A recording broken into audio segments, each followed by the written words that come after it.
Hey everybody, it's time for STARJUMP Shipyard.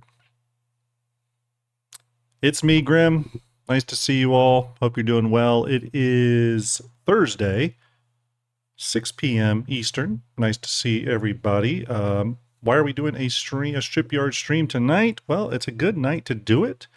And I'm going to be traveling this weekend, so I thought, hey, let's do this. We got a giveaway courtesy of CIG to do tonight. Golem starter pack with LTI.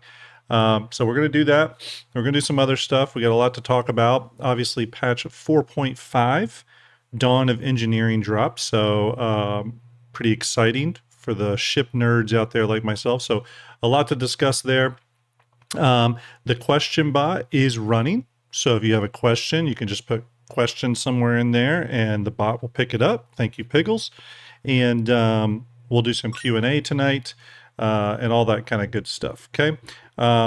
Did just set a, oh, wait a minute. GearCon just cheered 100 biddies. Thank you very much, GearCon. Hope you're doing well, buddy. Salute to you.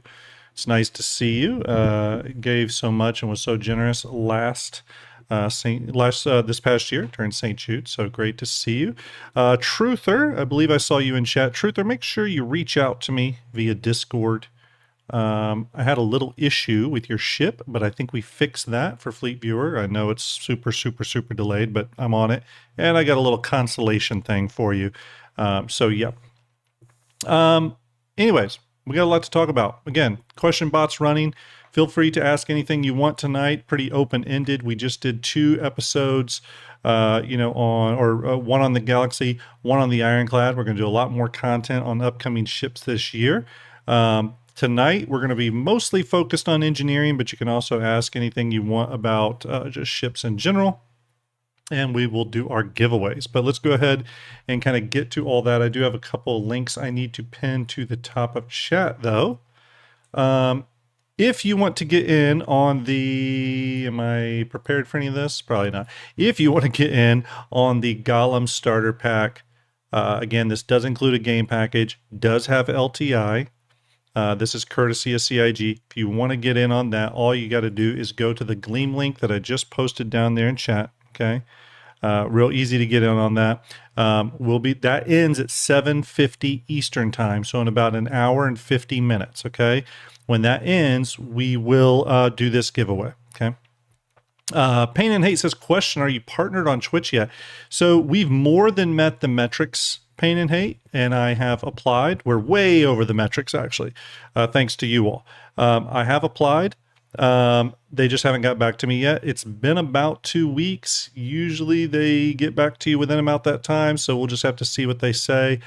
It's also very possible we'll be denied the first couple of times. I've already heard that from a few creators who have hit the metrics. So be prepared for a couple denials before we're accepted, but all of you showing up, doing what you do is super appreciated. Obviously on YouTube, and big thanks to the YouTube community, we're way qualified on YouTube to be a YouTube partner. We are a YouTube partner, so thank you very much.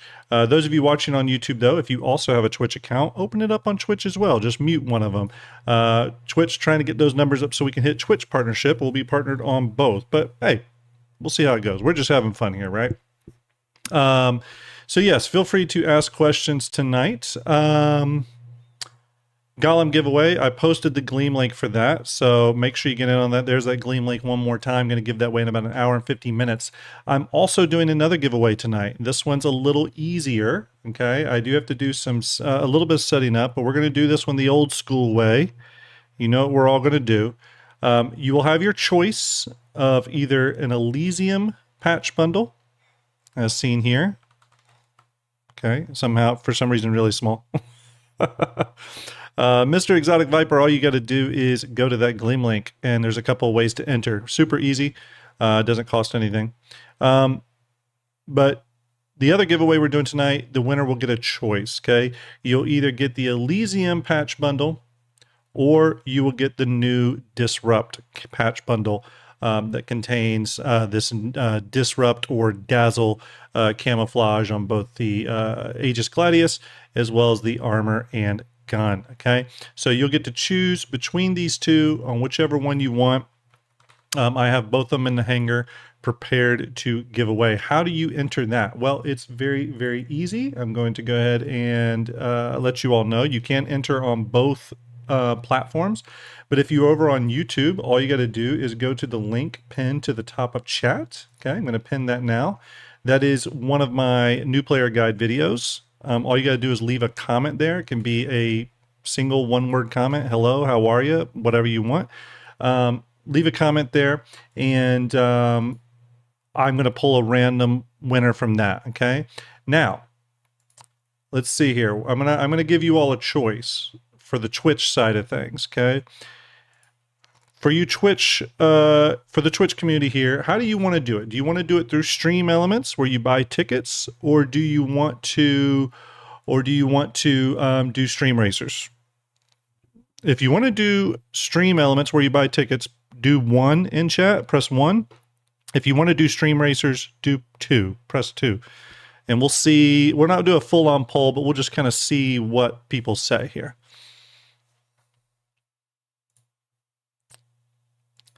Getting a lot of 1s already. Getting a lot of 1s. Okay, it looks like it's going to be the 1s. It looks like it's going to be Stream Elements, which is totally fine. I do need to set that up real quick, which will only take a second. We are getting a few 2s. I appreciate the 2s. Obviously, Stream Racers is a lot of fun, but I think we're pretty solidly in the Stream Elements. We're weighted to Stream Elements, so we're going to go ahead and start that. There it is. Stream Elements, you can do exclamation ticket to get in on that.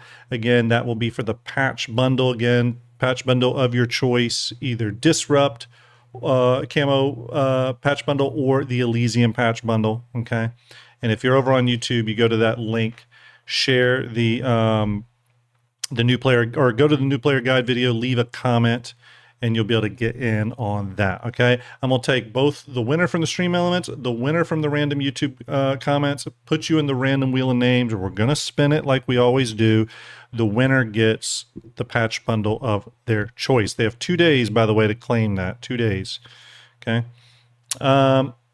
Cool. So anyways, we're going to talk about everything. Obviously, there's a lot to get into. First and foremost, though, how is everyone in chat doing? How is everybody in chat doing? Is everyone having a good week? Is everyone excited for the holidays? It's obviously a little bit of a quiet time in Star Citizen news, minus the patch dropping. But that's just because we got done with CitizenCon and IAE. And, it's kind of funny. The last patch of the year sometimes is kind of interesting. And sometimes we'll bring something on kind of interesting. But this year, with it dropping engineering in our laps, I think it is... it's a pretty big patch to drop right before the holidays happen. So hopefully CIG feels confident about the stability and performance of the new system or new feature, whichever you want to call it. So we're going to dive into it. 07 everyone that is hitting me up with hellos. Nice to see everybody. Real quick here. Let me just pop open some windows here, and we will start our main kind of discussion tonight. Okay. Before we jump into engineering, though, before we do that, we're going to talk about the Squadron 42 newsletter, because there's something rather interesting here that I was excited to see, and maybe you are too. We've talked at length about this before. Well, not at length. We've talked about this before. So this is the first, I think, official confirmation of some of the Vandal ships coming to Squadron 42. Not only the specific ships, their new looks, their newest exterior looks, I guess I should say, and their lengths and class names, ship classes, ship names, all that kind of stuff. So a lot of information here. But it's in this Squadron 42 newsletter called Know Your Enemy, a Spotter's Guide to Vandal Spacecraft. And then essentially up here, they're kind of tying it in with the Nick stuff. So with all the Vandal raids and stuff going on here, it says, with Vandal raider activity on the rise, UE strongly encourages all civilians to familiarize themselves with these dangerous enemy spacecraft.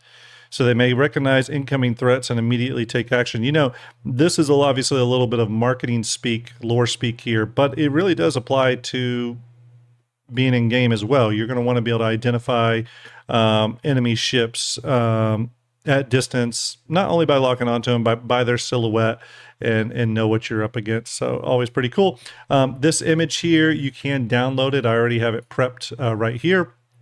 And it's got essentially, I'm assuming, all the Vandal ships we're going to come in contact with, okay? And we're going to kind of start on the ones we know first. So I'm going to go ahead and punch. Actually, you know what? I'm going to open this up in Picture Viewer so I can navigate it a little better. We're going to start over here with some of the ones we know, and that, of course, is the Blade, which is classified as a light fighter, carrier-based, which I thought was kind of interesting that they put that in there. I almost wonder if that means if we see blades, does that mean that a carrier can show up? Like, are they always sort of tethered if we fight them just out in the verse? I don't know. Length, obviously, 24 meters. Now, why is the length important? Well, I don't offhand know the current lengths of the blade and the scythe and the glaive in game now that you can fly around in.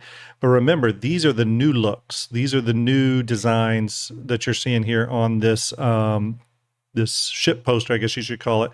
And because these are the new designs, that length meterage possibly has changed. We don't know. I'm super excited to get these into Fleet Viewer one day, by the way. Whenever they do hit the game client, I'm pretty excited to get them into Fleet Viewer. But there's a first familiar one, the Blade, which is a light fighter, carrier-based. Rabbit SC, thank you very much. I hope you're doing well as well. Great Gamer, thank you for that follow. Ash Hole, love the name. Reached a 3-stream streak. Thank you very much, everybody. Got a great crowd forming tonight. 118 on Twitch and 101 on YouTube. You're all legendary. Make sure you give yourselves an 07. All right, next familiar ship is the Vandal Scythe. This is the medium fighter. So we had the light fighter and the blade. The Scythe is the medium fighter at 39 meters long. So 39 meters, that's about the length of a Cutlass Black, just to give you an idea, or a Cutlass. So yeah. Vandal Scythe, I really love the new design of it. This is one of the ones I am excited to see come into players' hands, the redesigned Scythe, because I do think it looks remarkably better than the one we have in-game for people to fly around in now. So Robert Voss, 1699 says, don't forget the like button. Thank you very much, Robert. Appreciate that. He is right. Don't forget the like button, everybody. Next familiar ship, one that kind of looks pretty different, actually. The UEE or the UEE ID for this one is the Glaive. I know you're all familiar with it. It is a medium fighter. So we have the light fighter, medium, and medium. Approximately 27 meters long, sporting a kind of different design than obviously what, I mean, all these are technically, these three are all different than what we currently have. So again, very excited to see the new designs come in game. 27 meters long on that one. And then of course the Stinger, which is the heavy fighter of that, combat ship, combat fighter ship, sort of class distinction. So we have a light fighter, we have the two mediums, and of course the heavy. Stinger just came in game to us, what was it, at CitizenCon? Was it CitizenCon, right? It's proved to be pretty popular. I know a lot of people are still talking really well about this ship. Again, not specifically in terms of how it's performing, because I don't really pay attention to that too much now, because so many things will change by the time we get to 1.0, but people do love the look of it. Love how you get into it, love the vibe of it. So, again, I think when we get the new designs for the existing ships that are in game, Glaive, Scythe, and the what's the other one, the Blade, people are going to get really excited. So it'll be like having brand new ships, even though you've probably owned them for a while. It's going to be like getting brand new ships because it's all new exteriors. The Blade is, to me, is probably the one that's changed the least amount, but still interesting. Now we're getting down into some ships we have maybe heard about at various times, but we didn't have a lot of details.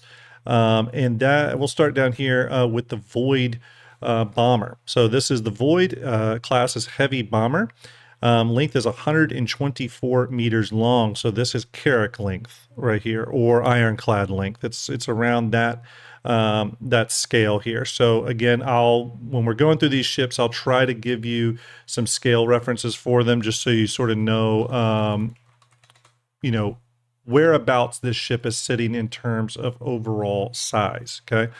Actually, let me. Okay. Next ship here is the Hunter. This is one that I didn't know too much about. I had seen the model before, but didn't know a ton about this ship. It is classified as a corvette, so this would be the same as a Polaris in terms of its role, right? And the interesting thing here, though, is it's 419 meters long. That is a big corvette. Just so everyone knows, 419 meters long, that is about 60 meters shorter than a Javelin. Okay, take a Javelin and then shorten it by about a constellation, and that's how long this ship is. So Hunter. So I would imagine, because it's a corvette, it's either firing some sort of torpedoes or missile barrages or something like that. Probably has some big guns on it as well. Now we're going to skip the King ship for a minute. We're going to go over here, and we're going to go over to this ship here at 17 meters long, called the Cleaver. And it is a boarding vessel. If you've seen the Squadron 42 gameplay playthrough that they did, you will have seen the Cleaver. They fire these out in mass. I'm sure it fires from one of these. I actually think it comes from the Mauler, but we'll have to see. Either way, they fire these out.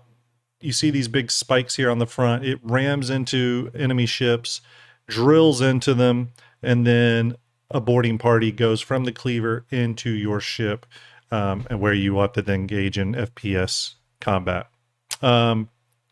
Pretty small, again, 17 meters long. Not really a ship, but more of like a little boarding craft, right?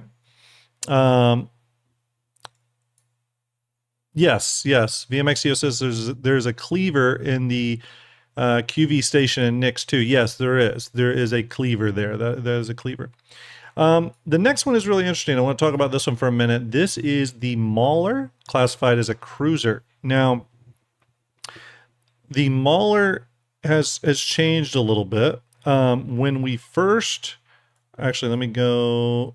Yeah, when we first heard of the Mauler, in way back when, I think it was classified as a destroyer. Okay. Gleam link. Yes, I can get that Gleam link for you. Thank you very much. I'll try to remember to post that every little bit. There you go. There's the Gleam link.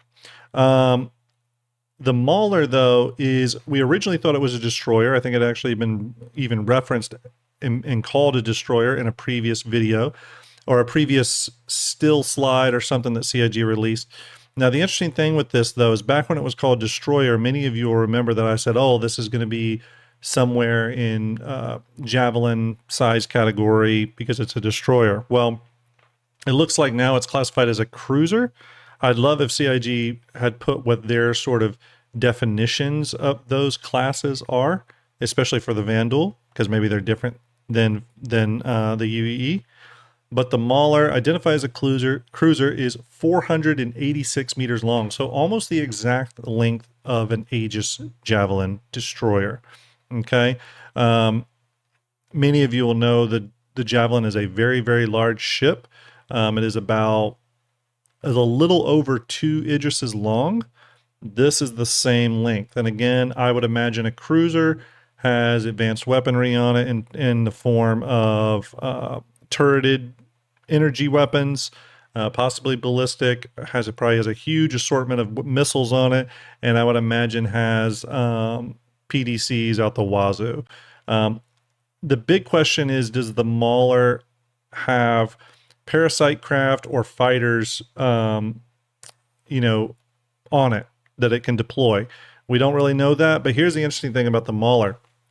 When CIG was showing us Nix at CitizenCon, in those tactical fleet operations that we saw, those instance combat engagements, experiences, whatever you want to call them, it is a Mauler that is coming out of the mist, or at least we're very sure it's a Mauler. And I can probably bring that up. Actually, yeah, let me bring that up real quick here, and I'll show that here on stream for those of you that have not seen it. Let's see, tactical fleet. Okay, yeah, we'll bring this up. We'll take a look, and I'll give you my thoughts here. Okay, here we go. Let me slide this over here. I do have it muted for the moment. Let's go ahead and go to the tactical fleet operations here. I think it comes up at the end. Let's see, is it coming up at the end? I forget. Where does it come up? I think it comes up pretty soon, right?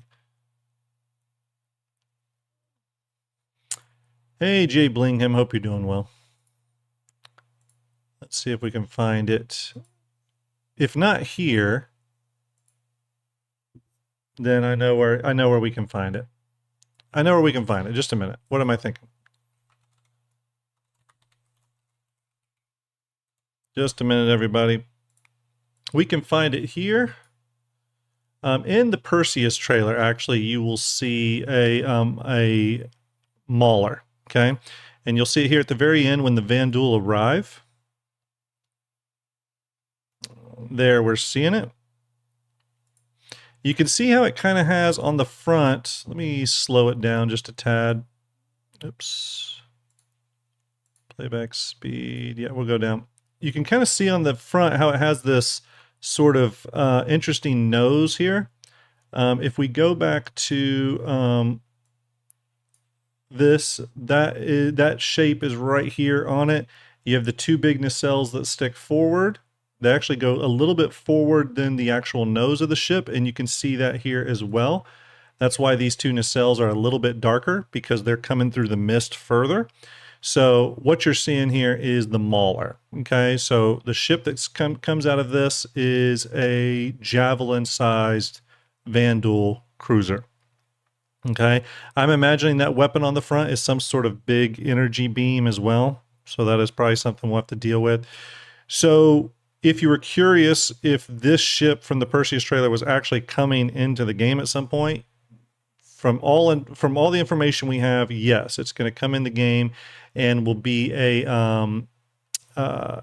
sort of a boss ship that we have to fight when we are doing those tactical fleet battles, which are instanced. So we're not expecting to see the Mauler like flying out in open space, but it's very possible CIG could add that to a random encounter in Nyx from time to time, which I think would be kind of cool. You know. Oops, just a minute. So, anyways, I hope they do that at the very least. But again, 486 meters long, big. Okay, big as a javelin. All right, now let's go down to this bad boy. This is a big one. See if I can make sure I got it in screen. This one you've probably heard of from back in the day. This one is the Vandul Driller. Okay, now the Driller is classified as an escort carrier. I'm going to actually bring up a video. It's an escort carrier, and it is 2,260 meters long. Okay, I'm actually going to bring up a video right now for those of you who have not seen it. It is pretty cool. We'll go ahead. We'll play the audio with this one too. But here we go. It's about 2 minutes long. This is a Vandul Driller. Go full screen on it.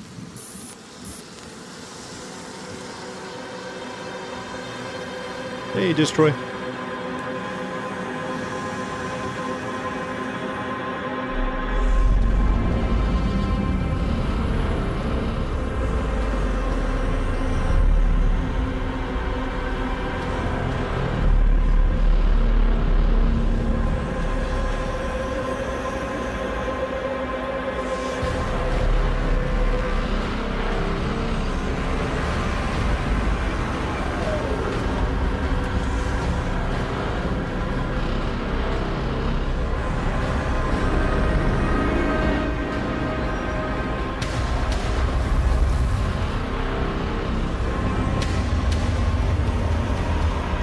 Love the heat effects that they're doing here.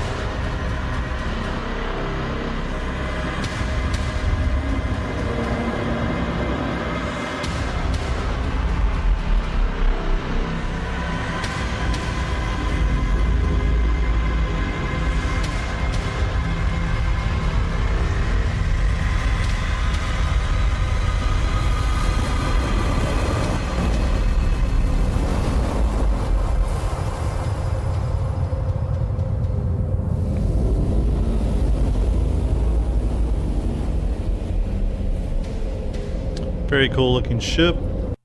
Again, you can see it utilizes that new Vandal sort of design language that CIG started implementing.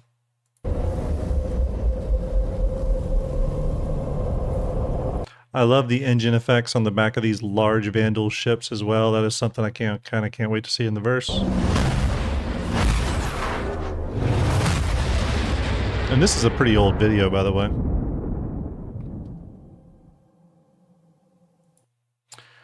So there it is, everybody, the Vandal Driller. Okay, so going back here, you can see some design changes have been had. Obviously, it's got these big wings now that it sort of didn't have in that video or wasn't easily seen.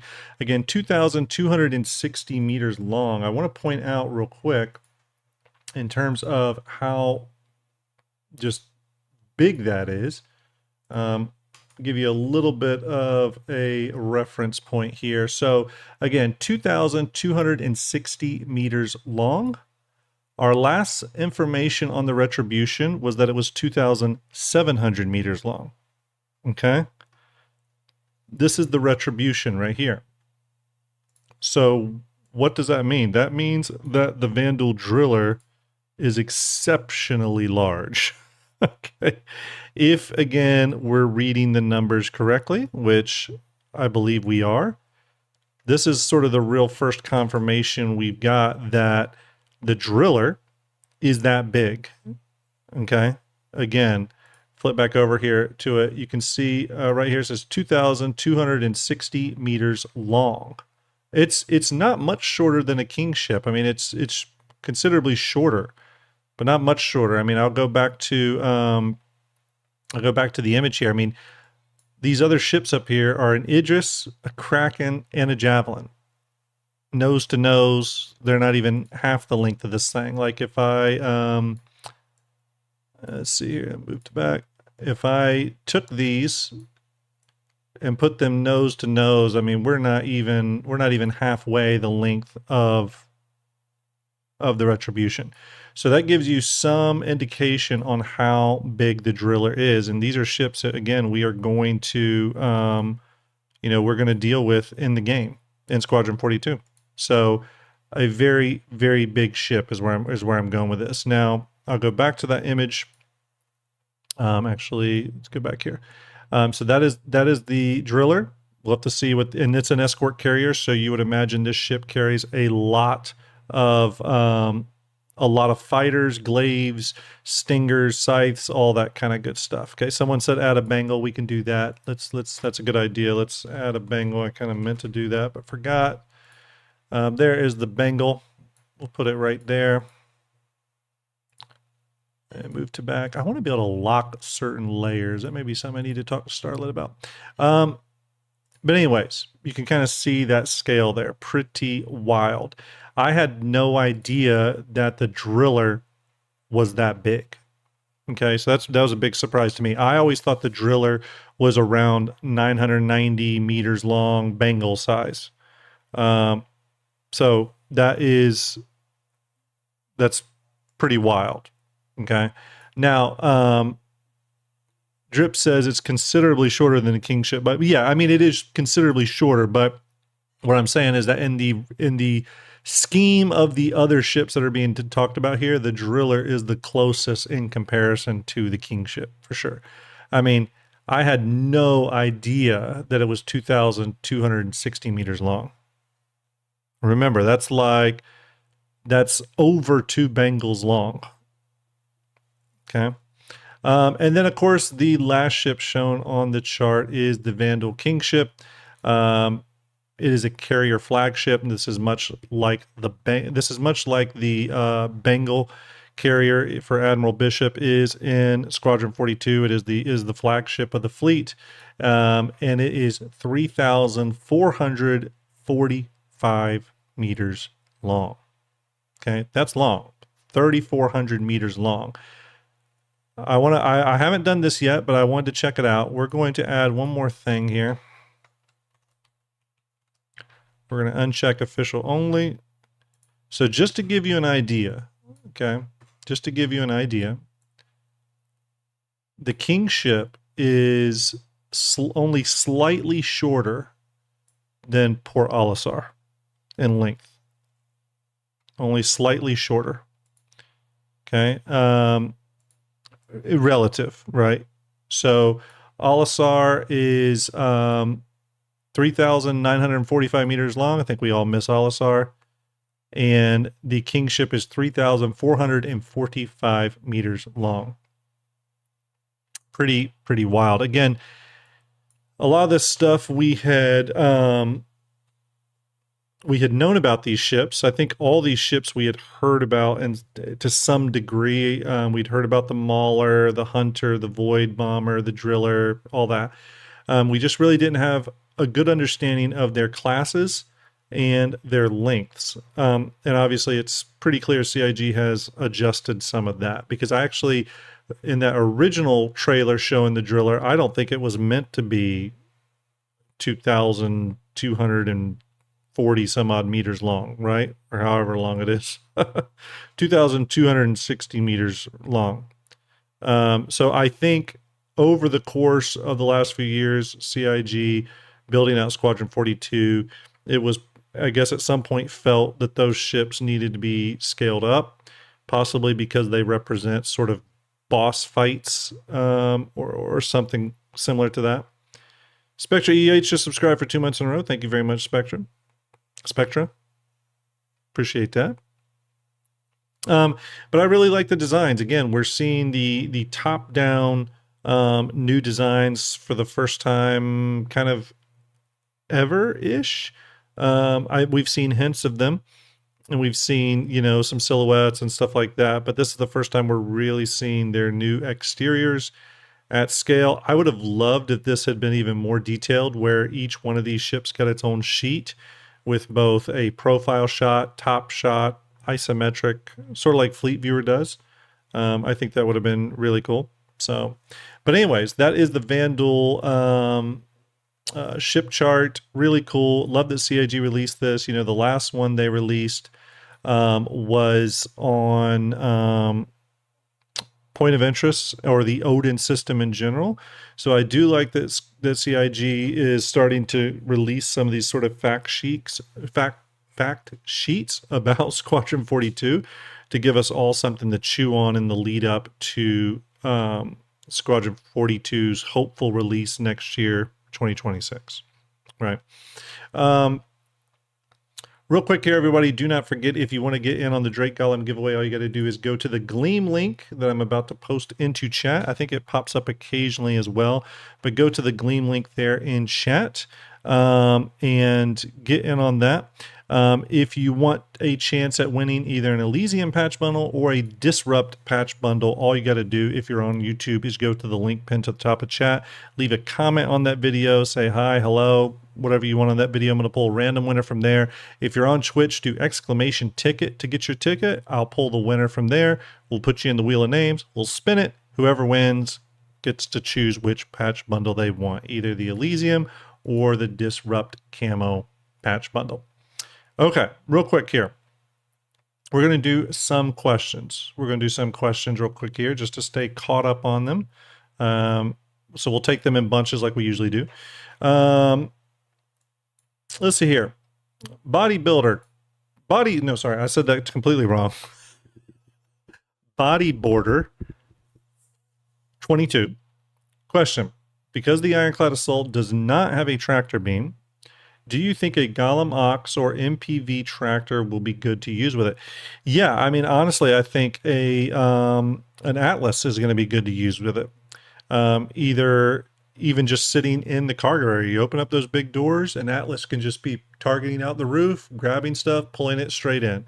So I think I think an MPUV tractor, I think the Golem Ox, or just a good old Atlas in there is going to be perfect. I mean, honestly, the way the ship's designed, even just a couple people in EVA with the big tractor beam guns is going to be pretty useful, because they're just going to be able to grab them and throw them into the cargo bay like they're throwing things in a bucket. It's just got that big wide open door up top, so why not? Yeah. Mr. Exotic Viper says, I already did, making sure your first question of the night was an easy one. Okay, well, thank you very much. Appreciate that.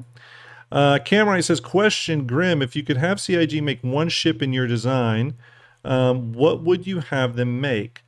That is a good question. If I was to have CIG make a ship of mine, what would that be? Well, let me open up some past designs here. So open that up, see if I have an image of it, because I have a good idea of which one I would do. I just don't know if I have an image of it handy.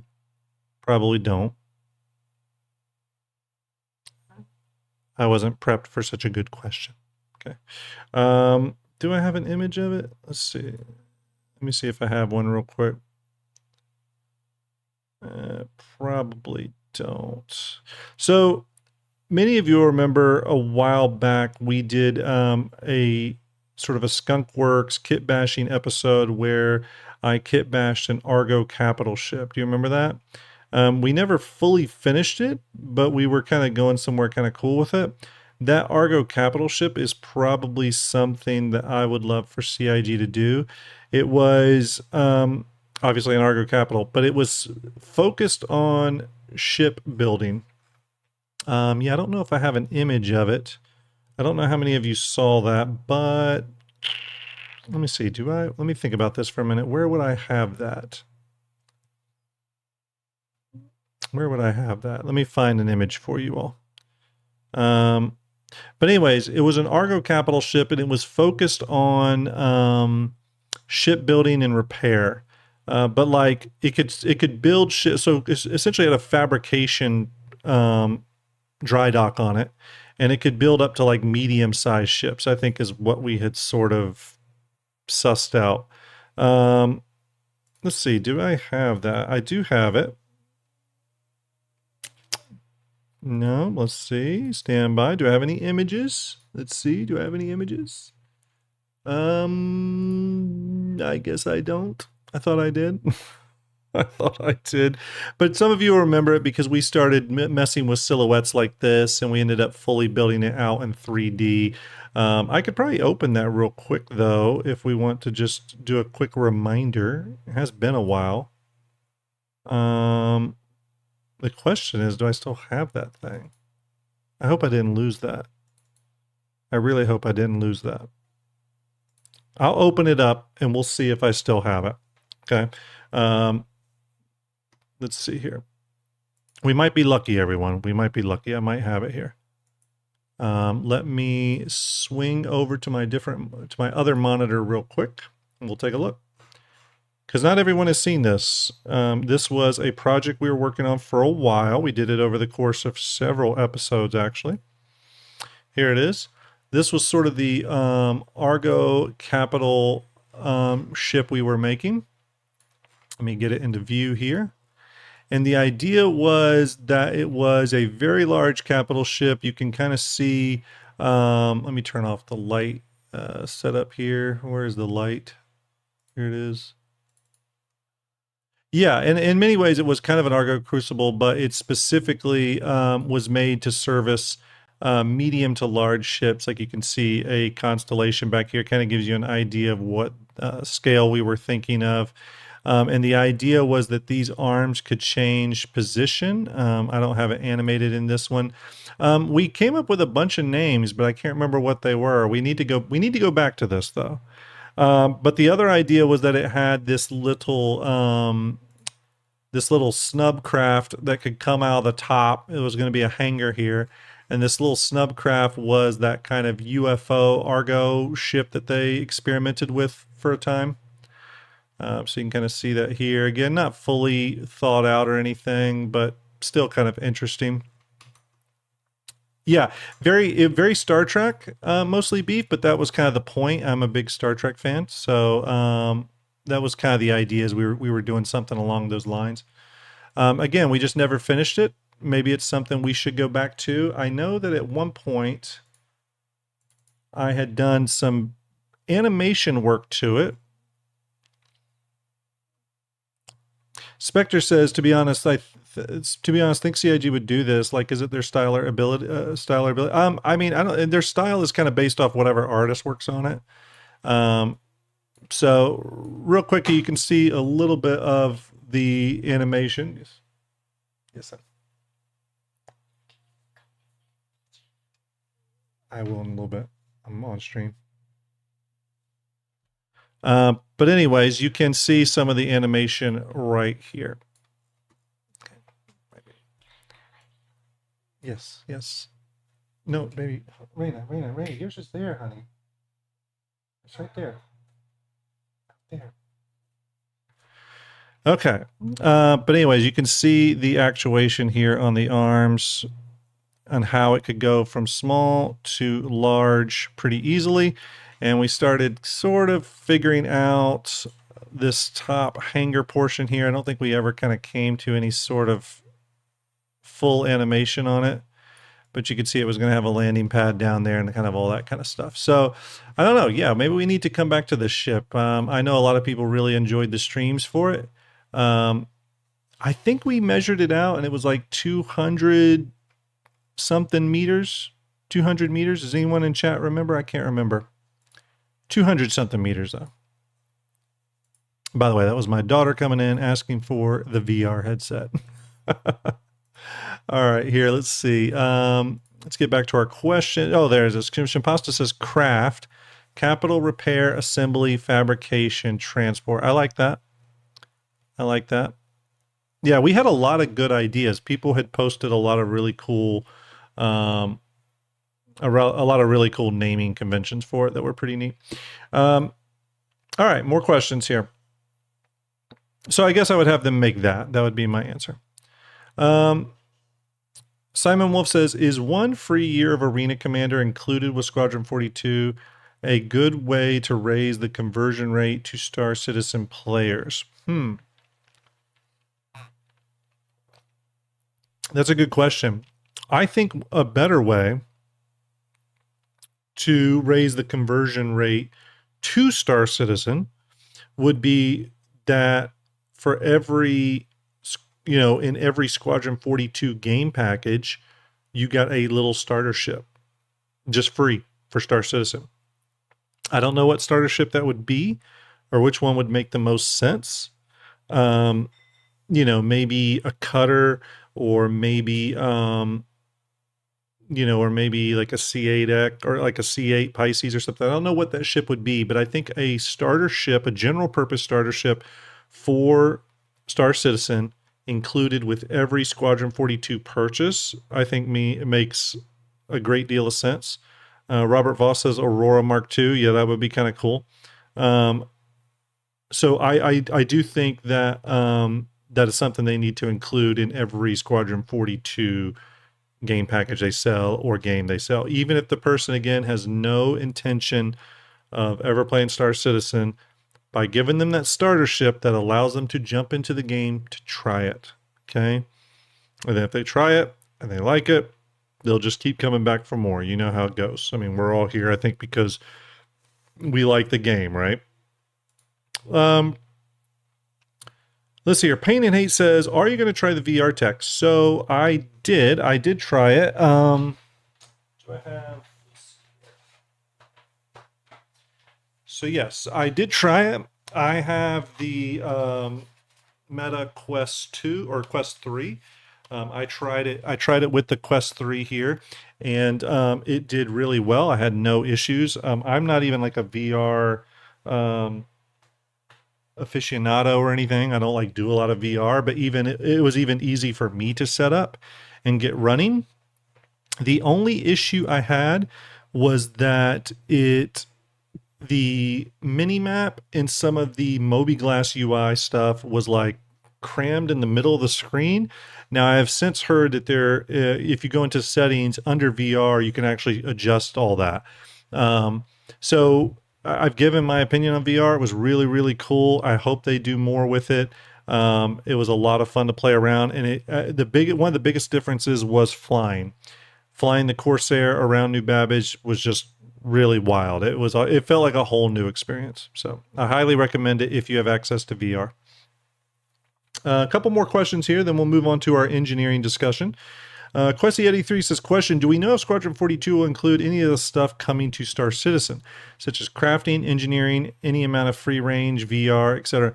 We don't know. We don't. I have a feeling Squadron will support some level of VR, but we're not sure how much. In terms of the other gameplay loops, we don't really know. I don't think you're going to be doing a lot of that in Squadron 42.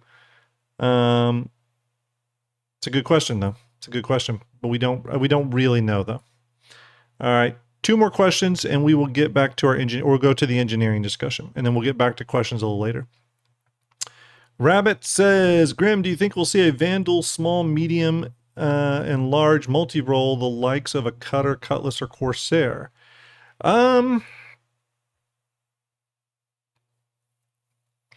If we do, I suspect it wouldn't be until a post 1.0 release that focuses on like alien stuff. I don't think it's in the cards for any time soon. Maybe Squadron 42 Chapter 2. Maybe there's a role for that ship there. But since they're probably not in Squadron 42, then my guess would be no. That's probably not a focus for some time. Okay. One more question here, and then we'll talk about engineering. Dillman says, do you think we'll get the Asperia releases of these ships next year? Yes, I do. I think we're going to get, with the release of Squadron, I think the new Vandal ships will go into players' hands, if not on Squadron launch day, or it would be soon after. And then I really, really hope 2 other things happen. One, I hope we get the Javelin in Squadron 42, or from Squadron 42 into Star Citizen, meaning the Squadron 42 Javelin with the new exterior. I also hope we get the new exterior for the Idris, the one that we saw in Squadron 42, for all the Idris owners out there. So I hope that comes. And then I hope we start seeing some of these large Vandal ships make appearances in the verse, even if it means we can't even destroy them. Like if a King ship just shows up and flies through Nyx and then flies out of Nyx, just being able to kind of see them in the verse, I think would be really cool. Maybe CIG can build out an event around it or something like that. But I would hope that CIG would start to open the floodgates on Vandal encounters and stuff in Star Citizen. So, okay, moving along, everybody. There was a roadmap roundup. Not a lot to discuss here, but a couple very interesting things here was they had crafting work going to the end of March of next year, inventory work going to the end of January next year, and engineering having work continuing all the way through March 2026. Again, we're not finished with engineering yet.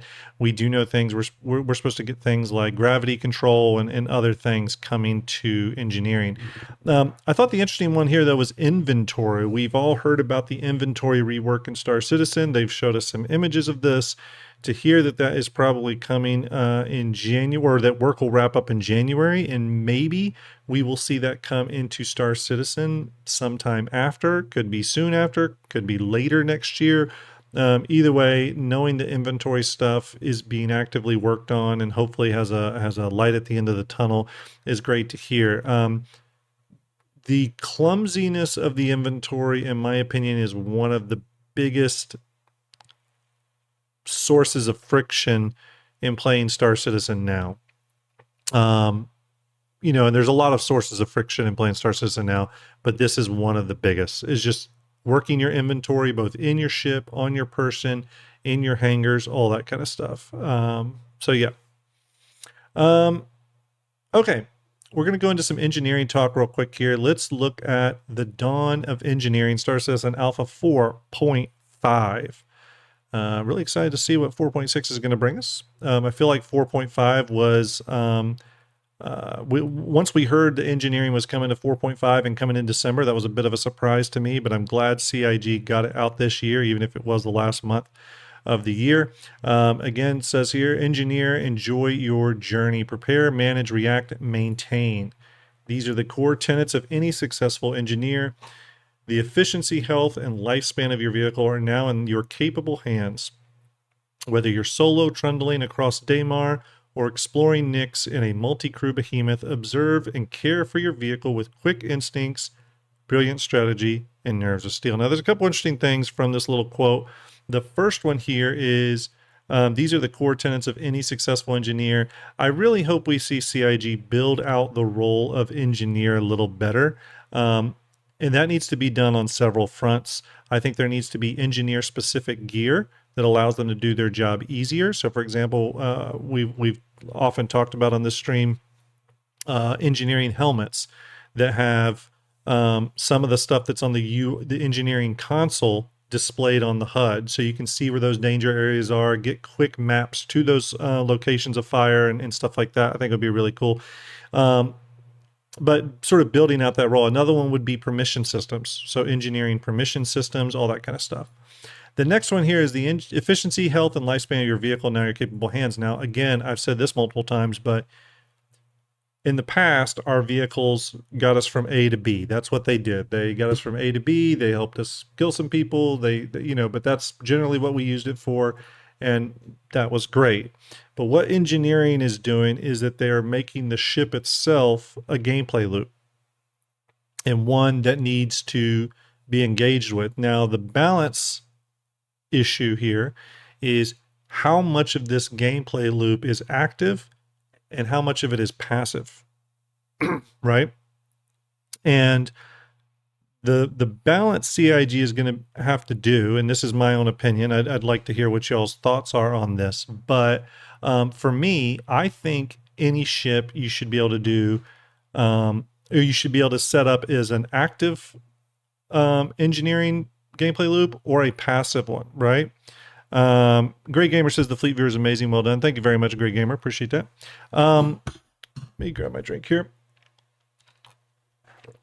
The way I look at it is, let's say you set up your ship to be passive in terms of its engineering requirements, right? Then I think you should be able to fly the ship, even if you're flying solo somewhere. It's a capital ship. You decide to fly it solo somewhere. It mostly is going to run stable, good, and safe, right? But it's not like you're pushing any one place. You're not pushing the engines. You're not pushing, you're not getting the ship into combat. You're not doing any wild in-atmosphere maneuvers, any of that stuff, right? You're sort of safe flying, and the ship will perform well passively. But I think you could also tune the ship to a place where it does require more reactive engineering gameplay, sort of on the fly. And examples of that would be, okay, you're flying through a jump tunnel and the engineer has to kind of fluctuate the shields a little bit to counteract something within the jump tunnel, or they have to kind of manage the cooling systems a little bit better, right? And the thing with that is, if your ship is set to more of an active engineering sort of gameplay experience, then there should be buffs to that ship across the board, right? It should perform a little better. It should be a little better, be a little tougher. Again, gameplay systems aside, CIG is going to have to incentivize ships with deeper engineering gameplay hooks in them, right? But at the same time, I feel like CIG does have to give a path forward for people to skeleton cruise ships, not effectively, but skeleton crew them, right? Because that's going to happen. We need to be real about that. So those two sort of modes, passive and active, whether there's something we switch between, or it's just how you tune your engineering or how you play the game. Maybe you need to play it more passively versus more actively. Either way, hopefully CIG leaves enough room in there for you to approach engineering how you want to approach it. That being said, I do think that multi-cruise ships need some level of active engineer gameplay, right? But with huge buffs when those roles are being fulfilled, right? So for example, if you have an engineer actively repairing, doing the engine, if you're on an Idris and you have a team of engineers and they're actively repairing components as those components are being damaged, I think that ship should be nigh indestructible unless another capital ship is just wailing on it and destroying it. But like small fighters and stuff, I don't think small fighters should have any hope in hell of defeating an Idris or a Perseus or anything like that, like a small fighter. Like, it just shouldn't happen. To me, the energy of the shields themselves should prevent any damage to the ship. The energy and the armor should prevent those size 1, size 2, size 3 weapons from doing anything. I know CIG's talked about that being a little bit of the goal, but there's been some fluctuations on that.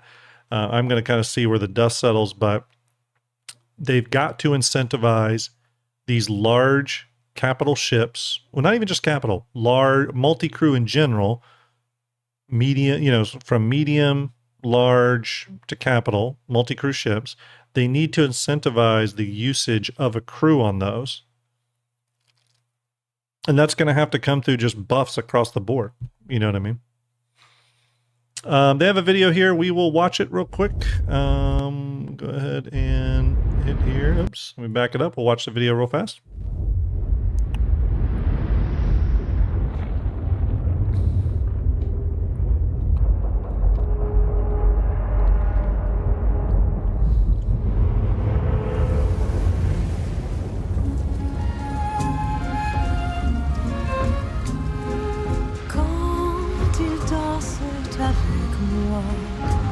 Je me laisse bercer.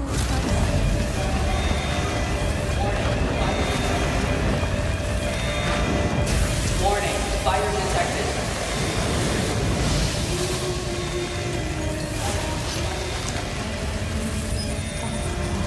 Warning, fire detected. The fire effects look so cool.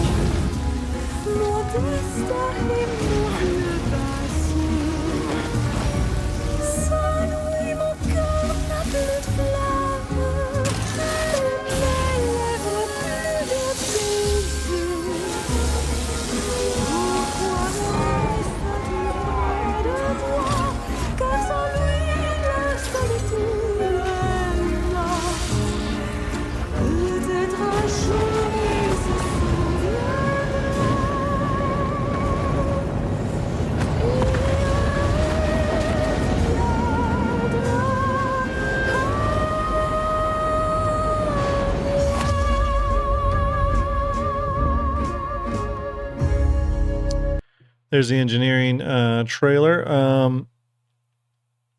Moving on down here, they talk a little bit about the resource network. Again, we know that is the underlying sort of tech to engineering is this resource network.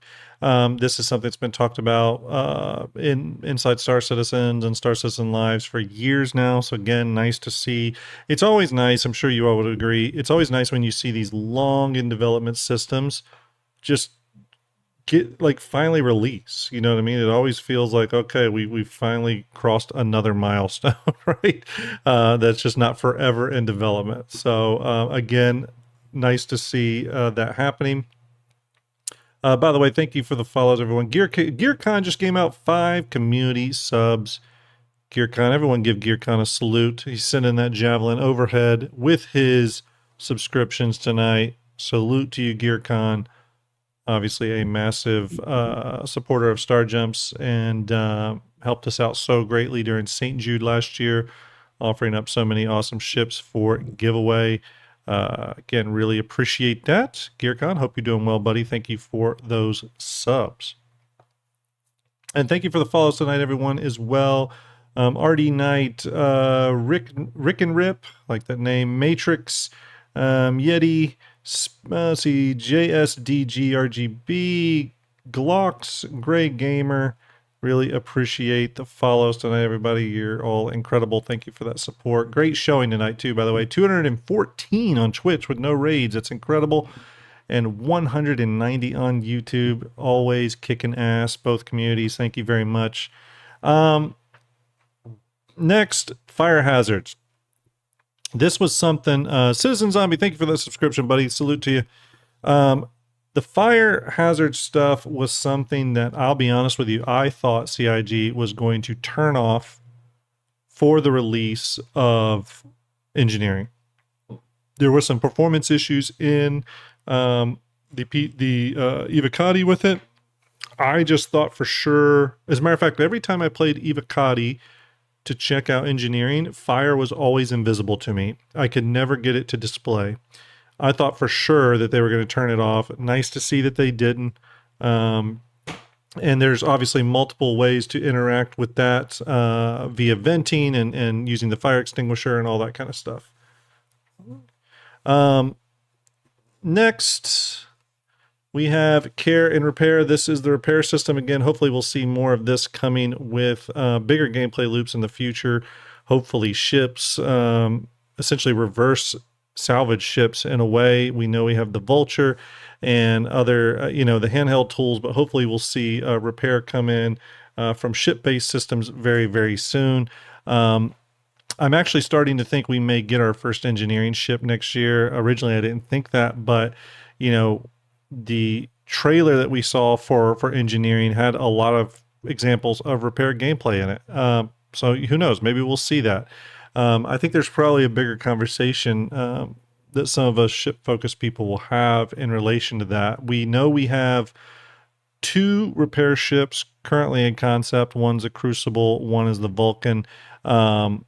Both of those ships are very complicated from a tech standpoint. Yes. Okay, baby. Hold on a minute.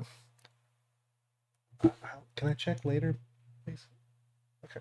Can you get the dog out of here too? So we have the Vulcan and the Crucible.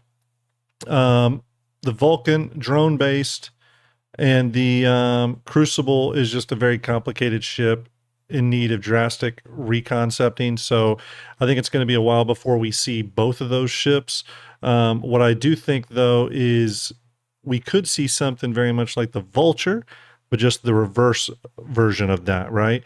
So essentially it would use beams, like we all know and love, beam repair gameplay, Star Citizen, or Beam Citizen, as people call it. So I think we could see something like that this year. We'll have to see. I think we need it, even if I know there'll be a little bit of backlash around it because people would be a little disappointed that we're not getting the Vulcan and Crucible. But again, those ships have some dependencies that I personally, I think they're a little further out than we'd like to admit.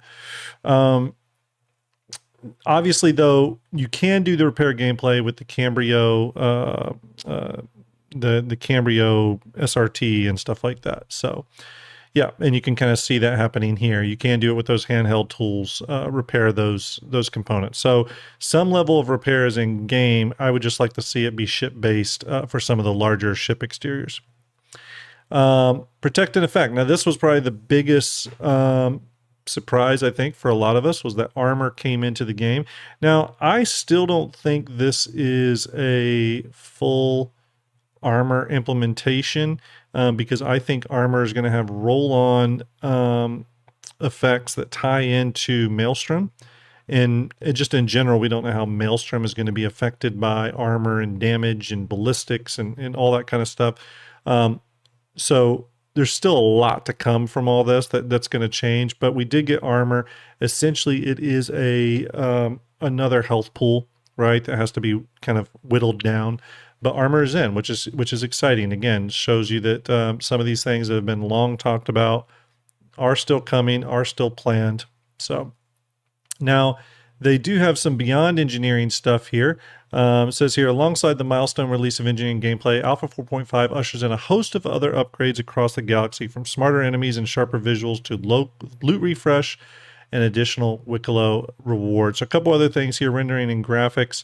They added some options here, such as HDR and NVIDIA's DLSS transformer model. Again, there's some other stuff too that happened. I don't know I need to check the latest live build. I do know in Evocati, there was some definite lighting changes in some of the ships. I don't know if those lighting changes were specifically tied to the graphics changes or if they actually went in and made lighting changes to those ships. I'm just not sure. Just a second, everybody.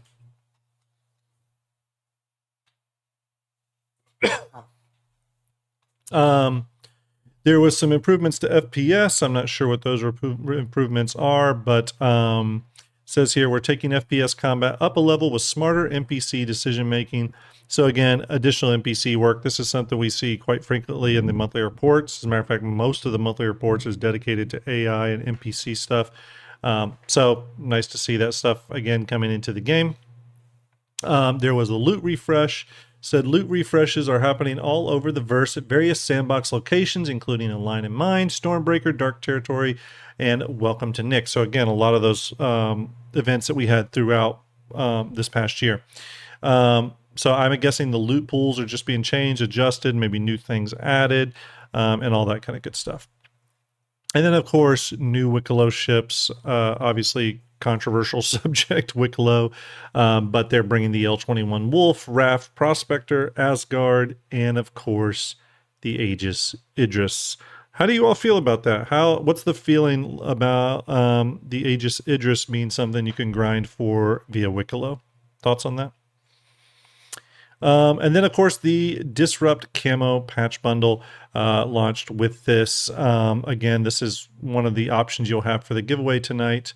Going into the download page, it includes the Gladius Disrupt Camo paint, which, by the way, it does look really good in game. It does look really good. The Prism Laser Shotgun, and then the Testudo Disrupt Camo Armor set. So pretty cool. At first I didn't like it, but then I saw it in game and it looks really good in game. So, then of course they had some Alpha 4.5 vehicles, again, additional vehicles that are on sale. Some interesting choices here, but I think that some of them play into either engineering in an interesting way or, have had prominence in some of the patches throughout this year. So it's sort of like a rehash of some of those.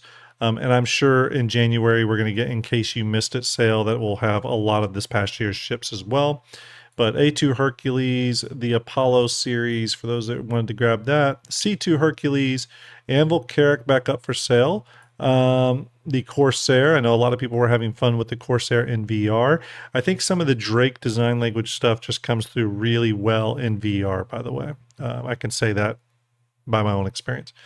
Gladius obviously makes sense. We're getting the Gladius since that is the Disrupt Camo Patch Bundle paint. M2 Hercules, Mercury Star Runner. Again, some rumors out there that they are going to circle back and get that second entryway. I've heard a few things myself. Don't know how much stock to put into them, but I have heard a couple things. The RSI Polaris again, so another opportunity to get the RSI Polaris. The Starlancer Max, again, love-hate relationship with this ship. Really love the design and interior. I just am not a big fan of the spinal mounts for cargo. It did not serve me well, or as well as I thought it would. The Starlancer TAC, Zeus CL and Zeus ES. Again, those are two ships we just updated the art for in STARJUMP Fleet Viewer. And then back to the AT So quite a few ships, actually, for this last patch of the year. They also released an engineering gameplay guide. Now, this is super helpful. If you haven't checked this out, I highly encourage you to do so. I'll post it down in chat. By the way, the Gleam link is just posted in chat as well. If you want to get in on the Golem, the Drake Golem game package giveaway, you'll want to follow that Gleam link. Okay, we'll be giving that away at 7:50 tonight, Eastern time. So in about 42 minutes. Okay. Engineering gameplay guide.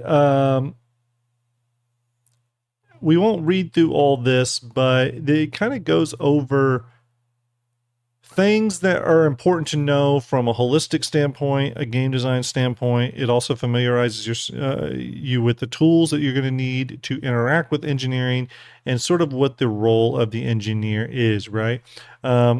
They say here, in kind of relation to that engineer role, they say the work takes shape in 4 key areas: preparation, management, reaction, and maintenance. Kind of want to go through these 4 things. So for preparation, they say before departure, review your ship's systems, extra parts, power levels, fuses, and anything else needed to stay flight ready. Always bring a multi-tool with Cambrio light SRT attachment and a full few canisters for field repairs on components and hull. I go a bit further with that and say that if you are doing any sort of multi-crew gameplay, there's some logistics that go on with that, obviously. And they kind of mentioned that there, where you want to make sure you're bringing on spare components, spare fuses, spare SRT canisters, all that kind of stuff. But in addition to that, if it's a multi-crew ship, you're going to want the crew to become familiar with the layout of that ship, right? At least from a basic standpoint. And that just gets more exponentially important the bigger the ship. So if you get up to the size of a Polaris or Idris or something, you're going to need those people to be very, very familiar with that ship. They need to know where to go in case of a fire breaking out. And you may want to, if you're kind of deciding which turrets to play, let's say you're flying a Hammerhead, if you're trying to just figure out which turrets for people to get on, it might be best to spread people out a bit. That way, if they do have to get off a turret to deal with a fire or something like that, there are personnel spread throughout the entire ship. So you don't have to get out of a turret, run the entire length of the ship just to put out a fire. So crew training to some degree, right? Management.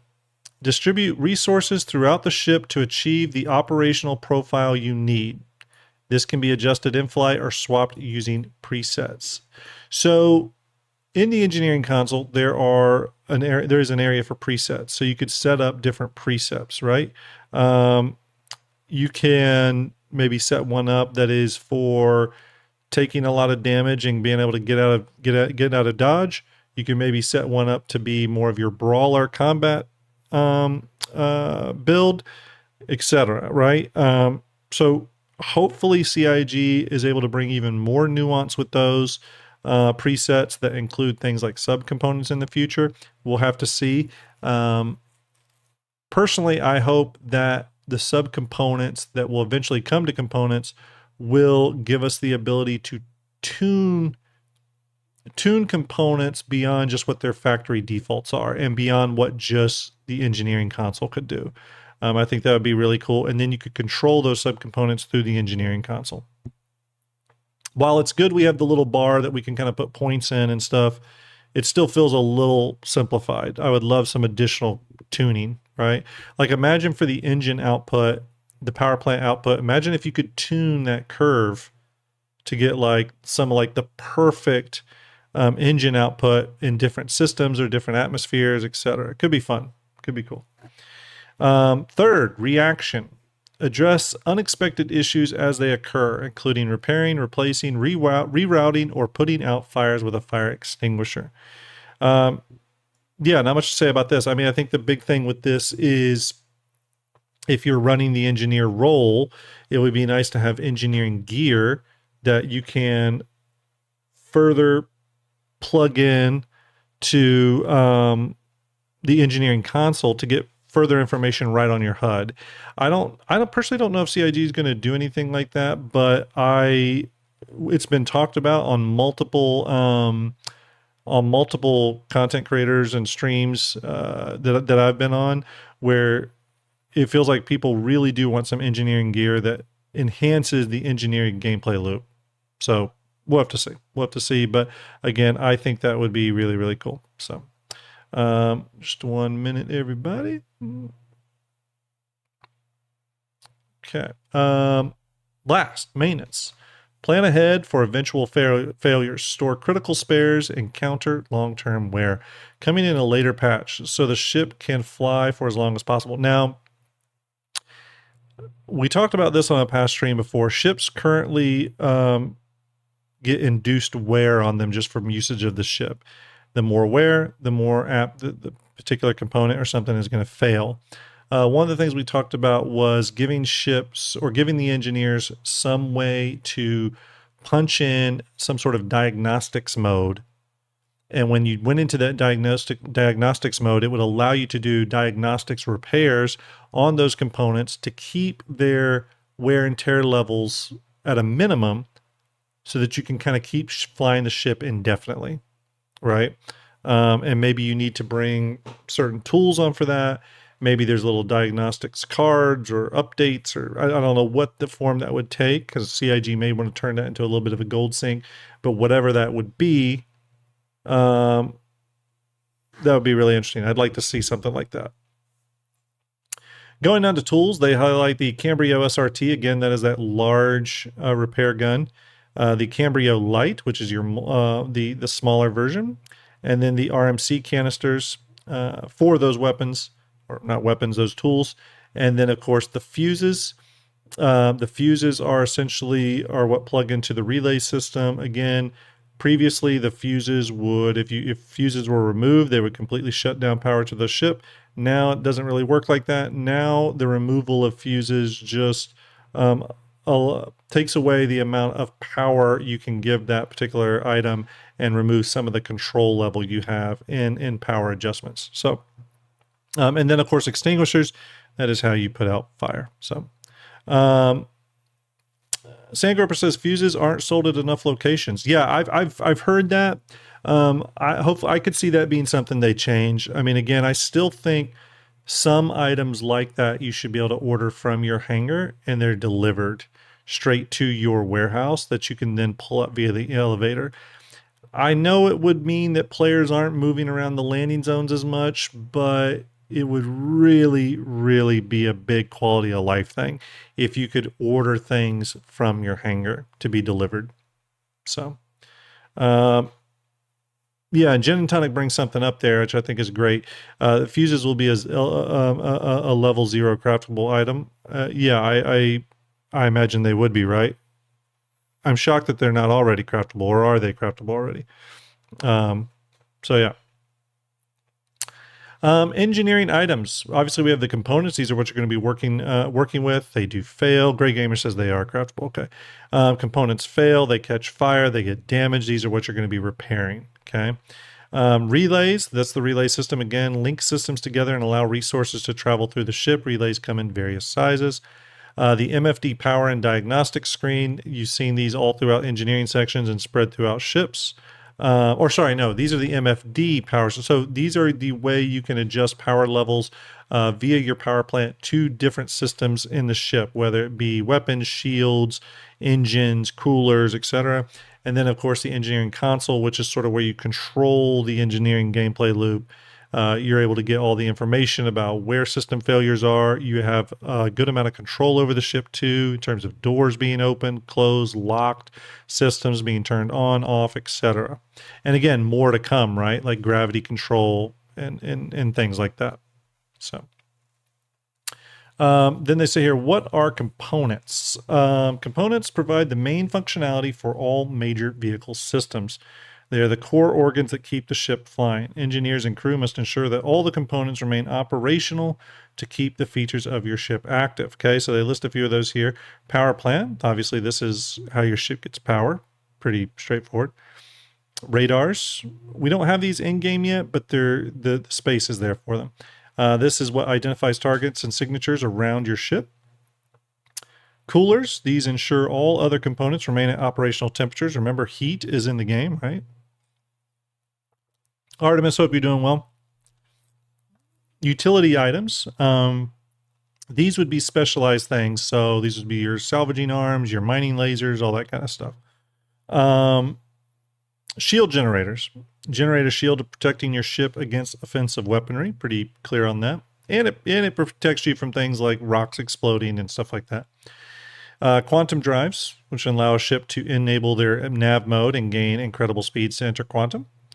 And obviously that will probably tie in heavily to quantum boost when we eventually get that. The jump module, this allows ships to navigate jump points and is also linked to their quantum drive. And then life support generators maintain the life support systems throughout a ship, air pressure, temperature stuff. Some of you may notice that in the back of the Polaris, if you haven't been on the Polaris in 4.5, if you go to the rear where the engineering is, up on that sort of observation area, they've added 2 new alcoves. One of those is life support generators, and there's 4 big ones mounted there, and you can kind of see them, and there's an engineering console in front of them. It's kind of cool. Obviously, components range in size from size 0 to size 4. Obviously, size 0 being the smallest, size 4 being the largest. Okay, pretty clear on that. CIG's talked a little bit about that. All those components have item grades associated with them. So, grades A, B, C. If you have a grade A component versus a grade D component, the grade A component is going to be a lot better component generally. And then obviously there's classes of components. We've seen this too. There's civilian, there's military, there's industrial. So you could have a military grade A, you could have a military grade D, you could have an industrial grade A or an industrial grade D.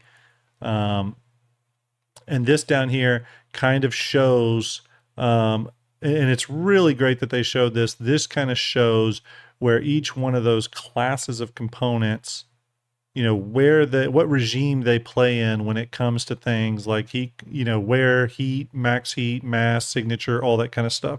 So this is going to be a graphic that is often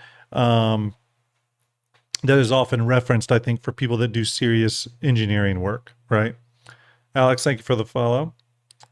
Astra Election, Major Star Stuff, Data, thank you for the follows. Appreciate that. Down here, engineering resources. So they talk about the resource network here, and they sort of go into the sort of resources that are required to keep a ship operational. Obviously, power being the first and one of the most important ones, because power powers all the other functions that the ship needs to utilize those resources, right? So power is the resource that keeps every system running. Okay, if you lose it, your ship goes dark. You're in a bad place at that point. And it says here, and in critical failure states, the risk of explosion rises sharply. So again, what they're saying there, your power plant gets excessively damaged, it's going to explode. Okay, coolant, the counterbalance to heavy system load, keeping temperatures under control and preventing components from overheating. So the coolant, your coolers, are what keep all the components running optimally. You're not, this is an area you're not going to want to shortchange, I don't think. If you're outfitting a ship, coolers will probably be one of the first places that you start to sink some of your UEC in terms of, upgrading your ship, being coolers. Life support maintains breathable air, temperature, pressure, etc. We know all about that. I have a feeling gravity control will be part of life support, but we'll have to see about that. Hydrogen fuel, obviously this is what powers us, powers our engines, our forward thrust, all that kind of good stuff. It says here, power plants will use fuel in a future patch. We don't have that yet, but again, this goes to show you that engineering's still in development, right? Quantum fuel, required for quantum travel and long distance travel planning. So to me, the quantum fuel will be a much bigger deal, especially once we get a quantum boost in, because you're going to be using quantum a lot more often than just through the jump tunnels and just from planet to planet. You're going to be using it for short hops. So we may see an increased demand in quantum fuel on ships. And there could be some quantum fuel tank size adjustments for ships as well.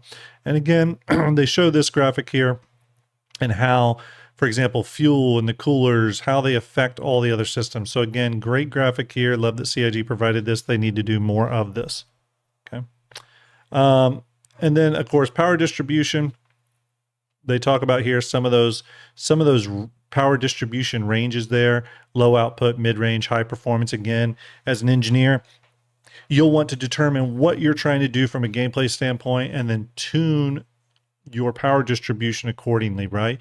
So if you want that high performance because you're in a life or death situation, combat, whatever, you're probably going to want to go for that high performance power distribution. However, if you're just doing some casual mining, you might bring that power distribution down to mid-range, right? For various reasons. Maybe you want to boost up, maybe you want to put most of your power in your shields versus your engines or versus your weapons or whatever.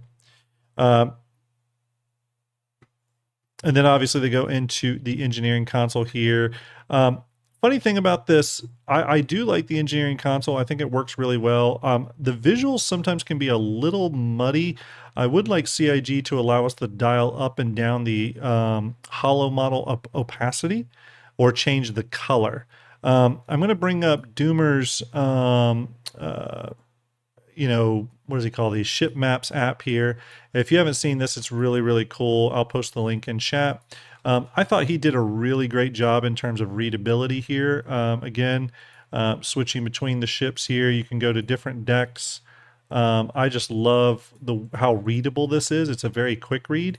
It works really well. You can see all the parts and pieces. You can zoom in. I don't know. I just thought he did a great job here. I would like CIG to allow us to dial up or, again, change the color of the hollow model itself so that we can see the layout of the internal side of the ship just a little better. It's a small critique, but I think it could go a long way. And then you can get, all the labels here for things. You can hide things. You can show the connections between relays, not show the connections. Again, just really nice, really tactile. I love it. Let's see here. Again, they talk about some of this other ship stuff with the ships that we've heard quite a bit. The damage penetration stuff. I know this has been a big topic of discussion. I forget who was it. Camriel, I forget, did a great video on the cone damage stuff for weapons. That's really, really great. But here they talk about ballistic weapons offering higher penetration, letting you breach a ship more effectively once the armor health is reduced. So again, you got to bring that armor down, then you can penetrate with that ballistic weaponry, allowing accurate damage to internal components, even a chance to bypass the shields. Okay. Energy weapons are more effective against shields and will bringing armor health down again. So, you start attacking a ship, first and foremost, you may want to hit it with energy weapons first, and then, bring down the shields first with your energy weapons, and then start peppering it with ballistic weapons to try to hit those components. You know what I mean? So John Chase says, I'm fairly certain you're not using the word tactile correctly.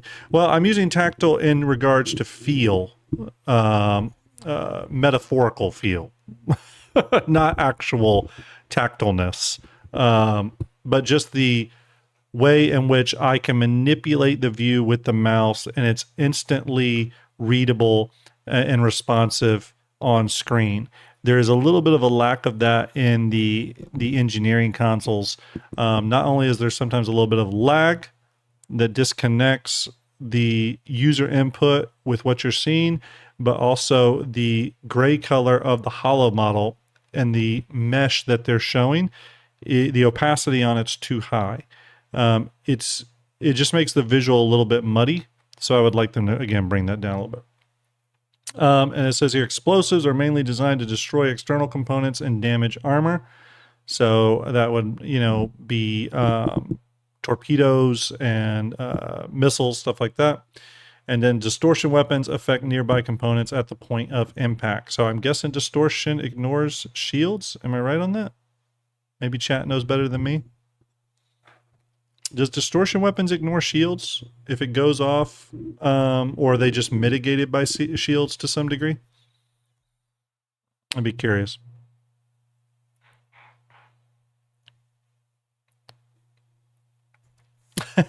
Exactly. Most incorrect. Yeah. I like that. Obviously, wear and tear, full system coming soon. They talked a little bit about this again. I hope the diagnostic thing comes into it and allows us to upkeep ships without ever having to bring them back into a landing zone or something. You'd be able to keep them out indefinitely. I think that would be really cool. 90 says distortion is only effective when the shield is gone. Okay, cool. So I don't do any combat gameplay, by the way, if you haven't been able to tell. So if you bring in energy weapons, you bring the shields down, you whittle the shields down, and then you do the distortion weapons to just damage whatever component at the point of impact. Personally, I would like the distortion weapons, just from the sound of them, to disrupt shields for certain periods of time. I think would be kind of cool. or maybe disrupt weapons around the point of, or just disrupt shields around the point of impact. But I don't think shields work that way. And Star Citizen, at least they never talked about them in that way. There's always just like the faces, and I don't think they can isolate certain areas of shield failure based off point of impact. I'm curious about that though. I'm not 100% sure how shields are affected in that way, or what level of control CIG has to affect shields. I'd have to bring on someone who knows a hell of a lot more about combat than me. This, by the way, this image is one of the rooms in the Polaris that I was talking about, those two little alcoves. This is one of them. I think this is the one on the port side of the ship. I don't know what this is supposed to be, but on the other side of the ship, there are 4 big canisters. Those are life support canisters. So they talk about malfunctions, and the malfunctions are, let's see, Keep It Secret says, distortion weapons in Star Citizen are energy-based tools designed to disable enemy ships by overloading electrical systems and components without damaging the hull. Okay. Yeah, that makes sense. Yeah, that makes sense. It's interesting the way, if shields have to be down, Sandgroper says, in current build, I believe distortion weapons need to be hitting the hull, not the shield.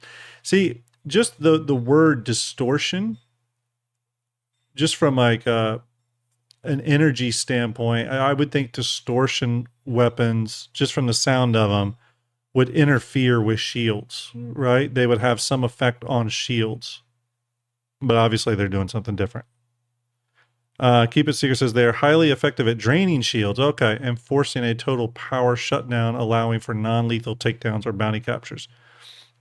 It's the ion cannon from Star Wars. Oh, okay, cool. Okay, that makes sense. That makes sense. Okay, so you'd want to hit it with distortion weapons. Hitting a ship with shields on with distortion weapons would probably be a good first maneuver, then, is what you were all saying, if I'm reading you correctly. With the malfunctions, components that are damaged, worn, or running too hot can begin to malfunction, and the results can range from reduced performance to complete shutdowns. Again, this goes in, I mean, these are malfunctions, but I just read these as like wear and tear. And, that wear and tear could be induced by heat, or just, being damaged, being repaired, but then still being used while in a slightly damaged state. So you're going to have malfunctions from that. So again, hopefully you can repair those enough to get back to a landing zone or your hangar to get fully repaired. We'll have to see about that. Devouration says no shields resist distortion now. It distorts power to components. Oh, okay. Okay. In the future, though, are distortion weapons supposed to affect shields? It's funny because everyone's saying sort of the same thing, but in completely different ways. This is why I don't know anything about them, because I haven't followed it. Danger Elbow says distortion is to shut off your components after shields are down in the current game. Hey, it's HC Vertigo. Vertigo, how are you, man? I hope you're doing well. Hope you are doing well. Nice to see you. Yeah, I mean, I guess I need to get re-educated on distortion weapons in general. It's I did combat a few years back a lot. I was doing a lot of the bounties and HVTs and stuff like that, and then I just stopped doing it. I do mostly salvage and cargo hauling now, and I've honestly just lost track of what CIG's plans were with them. So it says here, distortions used to be strong versus shields. It was overpowered, so they made it non-lethal hull damage. Haunt says CIG has changed distortion a number of times. Yeah, I kind of figured they had, because I always felt like I was getting sort of a different idea of what they were. So it's hard to keep up with the current state without testing. Vertigo says, I'm sore from being old. Vertigo, I'm right there with you, buddy. This year I'll turn 46. 46. I'm feeling it. I'm definitely feeling it. Stroking, dude. Thank you for the stretch. I just gave a good stretch there. I appreciate that. Bingo says, grabbed a Zeus ES. It's your fault, Grimothy. Hey, look, The Zeus is a damn good ship. I like it. Although I'm interested to know why you got the ES. We all know the CL is the best. We all know the CL is best. Talk about repair gameplay here. Again, you can do that with a Cambrio SRT or the multi-tool, or a multi-tool with a Cambrio Light SRT attachment. Again, my only thing I got to say about this is that I hope we get ship-based repair soon. Again, it could just be essentially a ship-based version of these guns. But essentially, in the experiences I've had with engineering, when, your components are damaged, you need to go up to them, you'll pull out the Cambrio tool, you do the laser beam repair gameplay, it brings the component back up. If it's the power plant and it's at a critical failure level, you have sort of at least the last time I checked it out, if they haven't changed it, there is a sort of a countdown timer that goes to that. You need to get to the damaged component, the critically damaged opponent, effect repairs on it ASAP, and prevent yourself from blowing up, because obviously when the component is at that critical level, it will explode after a certain amount of time. And then they have here showing which ships are which levels of engineering are implemented on ships. They have fully enabled, partial functionality, and then just very basic support. It's a lot of ships for the full functionality. I mean, they definitely did a lot of work to get those ships fully integrated. The partial functionality, not as big of a list. There's a couple big ships there, though, that hopefully will get some attention sooner rather than later. Things like the Hammerhead, Hull C, etc., 890 Jump, some of those bigger ships, the Constellation series. And then there was quite a few ships with only basic support. Again, a lot of these are those really old ships. So Aurora, the 300 series, the Reliance, these are a lot of the old ships, okay? And it's just partially because they need to be brought up. Brought up to, I don't say gold standard, but you get what I'm saying. Engineering, I'm excited for it. I tested it a little bit in Evo, but I did not get time to do a lot of testing. Haven't done really any testing in the live environment, so I'm not sure what all changed, what all hasn't changed. But again, I'm excited to see, right? I'm excited. We're entering a new era of Star Citizen, where the ship itself is becoming a gameplay loop, right? And I think that is important. It's important to the future of the game. It's important to strengthen. It's important to strengthen multi-crew gameplay, and I think the only way to truly strengthen multi-crew gameplay and figure out where that sits in the broader Star Citizen, sort of game design, is to start getting engineering and some of these big systems in there that will affect this. I also think that this is even doubly so when you get to large and capital ships, right? What is the balance behind a capital ship being in game? Not just in terms of how much damage it can dish out or how much damage it can take, but how much damage mitigation can happen via engineering gameplay. That damage mitigation will determine things like ship uptime in the verse. And again, that's just going to have a big effect on how people play the game in the future, org combat, space station combat, all that kind of stuff.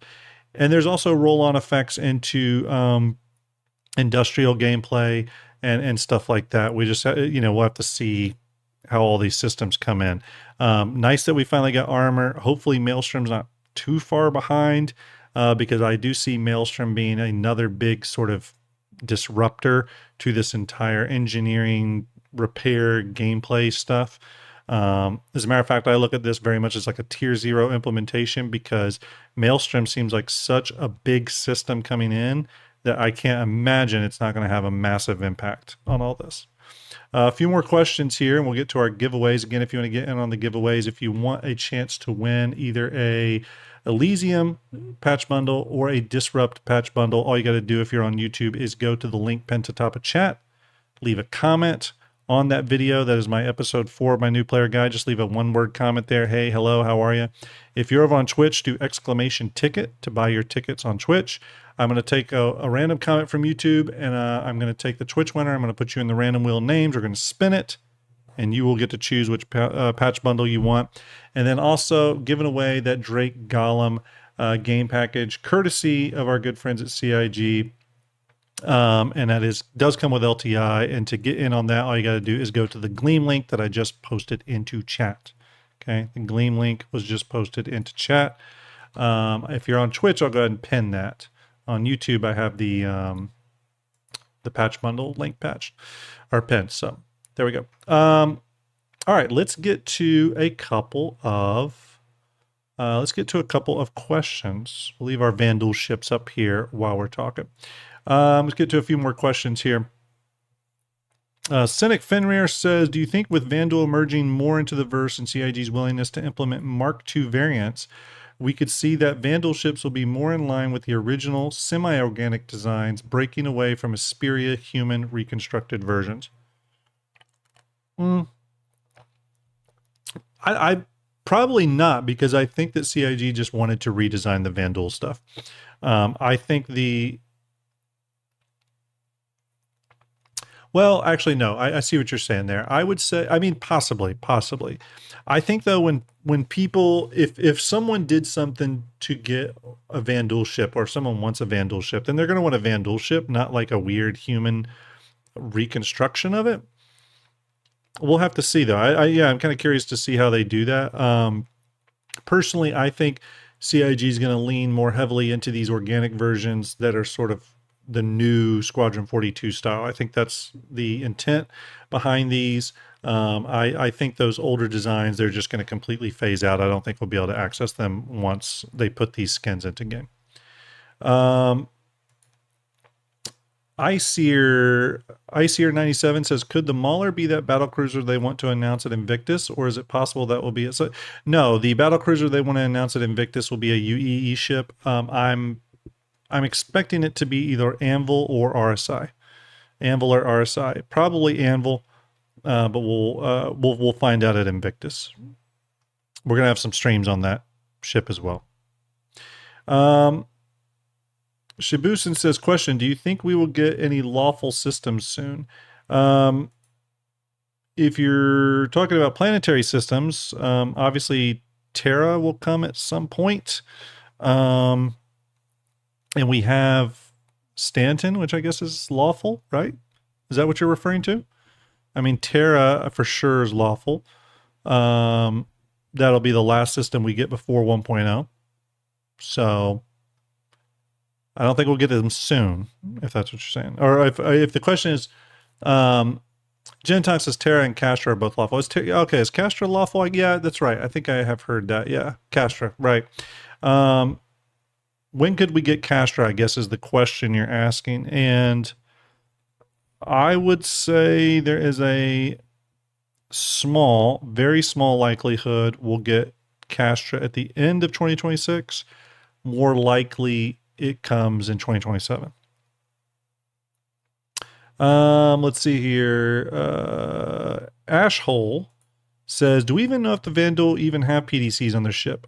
We do. In one of the trailers, you can see the PDCs turn and react to some UE ships in one of the gameplay videos.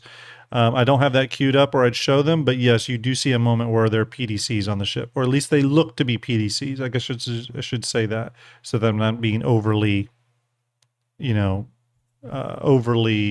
assured of my own knowledge, just watching that gameplay video. It could have been something that looked like a PDC, but with the Vandals, maybe it's just a full-on turret, right? Arbiter of Mankind says, I heard rumors that the Orion might be transferred to another manufacturer. I just heard this from a longtime backer. What do you think? Have you heard this? The last I heard, the Orion was still an RSI ship. But probably one that will go over a heavy reconcepting. But everything I've heard indicates that it is still an RSI ship. So I do talk to some developers every now and then, not often, but every now and then. The Orion has come up in discussions before, specifically in regard to a sort of a, I guess you'd call it a reconcepting I did of the Orion on a past stream. I forget how long ago that was. It was probably, oh boy, probably a few months back, or no, probably a year ago, probably a solid year ago. I was thinking 6 months ago. No, probably a full year ago. I did sort of a reconcepting of what the RSI Orion would look like. Just fan thing, you know, not anything too specific. I think I have a video of that. Is that this?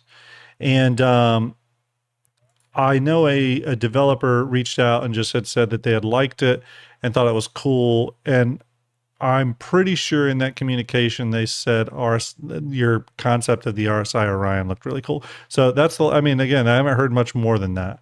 But I don't see why they would change the manufacturer at this point. I think they would much more just redesign the ship to be more fitting of RSI style, right? But we'll have to see. We'll have to see. Next question.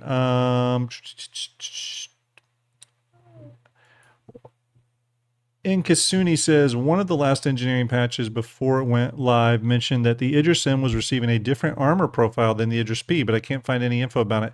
I don't have that info either. That is something I will ask around about, though. I do not have the information on that one, though. Sorry about that. That'd be good to know, though.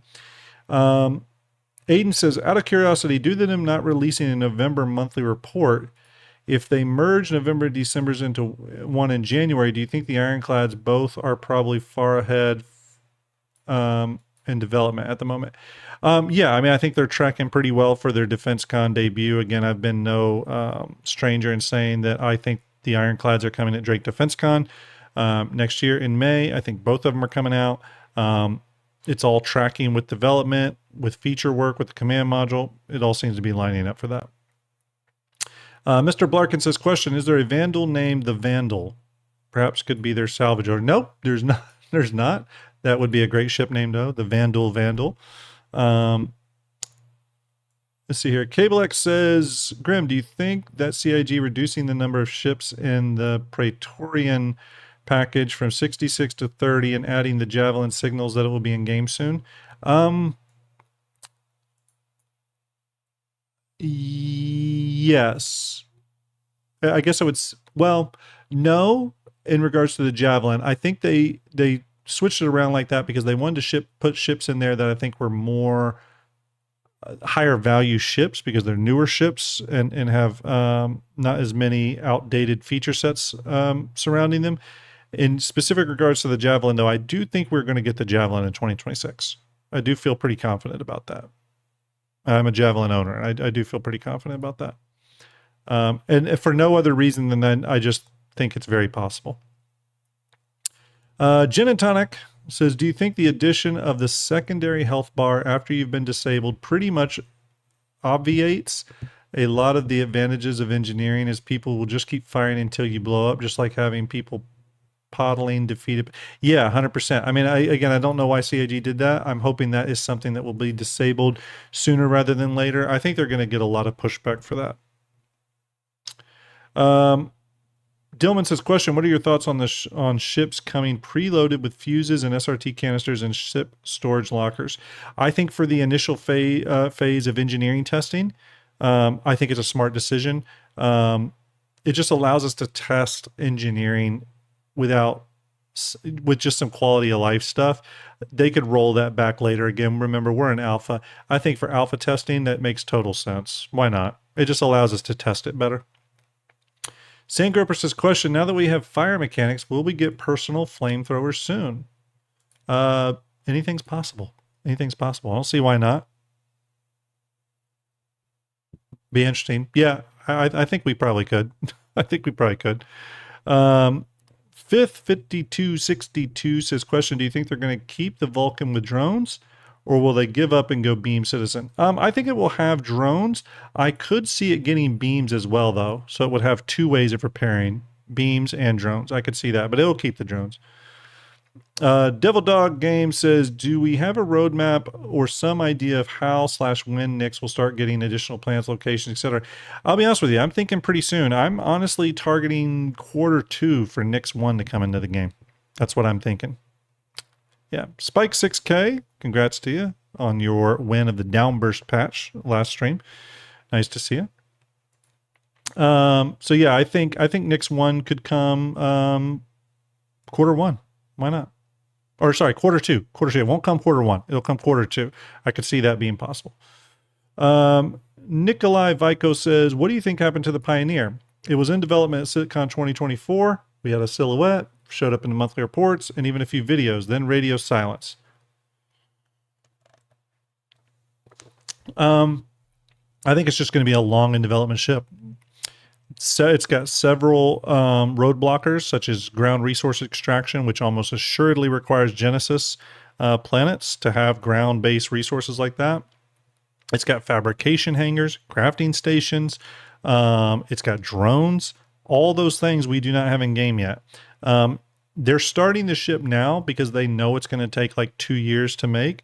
So they're just getting started on it now. If I had to guess, there's still concept teams working on the ship as well. I think this is a ship that while they showed it off and it's exciting that it's in production, I think it's a long way out from coming in the game. I look at it as a end of 2027 ship at the soonest, if not a 2028 ship. And I own a Pioneer. So there you go. Keep It Secret says, besides the Kraken and the Idris, do they have plans for ever releasing a ship that's a larger carrier for large ship landings, such as a Javelin or larger? Well, the Javelin doesn't have landing gears, so a Javelin won't be able to land on it. The Javelin has 0 landing gears on the model. It doesn't even have the ability to land. I mean, we will get bigger carriers. We're going to get the Bengal. And the Bengal you can land ships in it. It's a carrier. So yeah, we will get bigger carrier ships at some point. Last question, and then we're going to do the giveaways, everybody. Last question. From Jacob. Being our most beloved Cracker owner as you are, what do you think engineering looks like for it? What do you think typical combat looks like for an engineer on board? Yeah, it's a great question. I mean, I think with the Kraken, it's a very long ship. It'll be interesting to see how CIG spreads out components around the ship. In some of the original cross sections, there were stuff spread all over the ship, especially batteries. Batteries are something we don't have in the game yet, and I really want to see what role those plays. I can see those being very, something that's going to catch fire a lot, and if fire hits your batteries, that's going to be bad. I think.